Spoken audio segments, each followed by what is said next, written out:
Ајде, тостер, кој сака тостер, тазе, тостер, цена неверојатна која што вие ја поставувате, поверете слободно.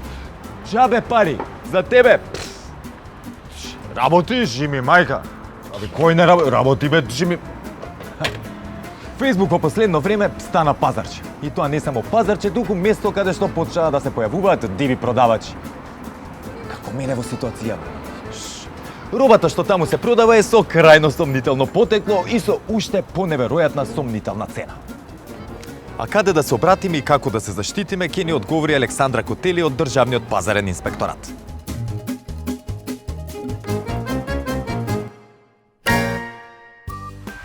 Во оваа ситуација имаме два моменти каде што станува збор за регистрирани субјекти, правни и економски, или нерегистрирани онлайн продавачи.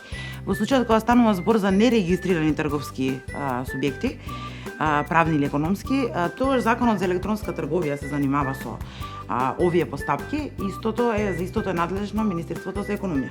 Кога станува збор пак за регистрирани правни субјекти или онлайн продавачи, тогаш сите оние потрошувачи кои што купиле производ преку онлайн продажба, истото со доказ фискална сметка да можат да го достават кај нас заедно со претставката во случај да потрошувачот не е задоволен од производот, и за истото Државниот пазарен инспекторат согласно Законот за заштита на потрашувачи постапува. Ви благодарам. Ако на врата ви донесат игла, а вие на Фејсбук сте порачале локомотива, тоа не значи дека тие имаат од игла до локомотива, туку дека немаат ни фирма, ни сметка. Затоа прашајте на нас на самопрашај.мк или пак обратете се директно во државните институции.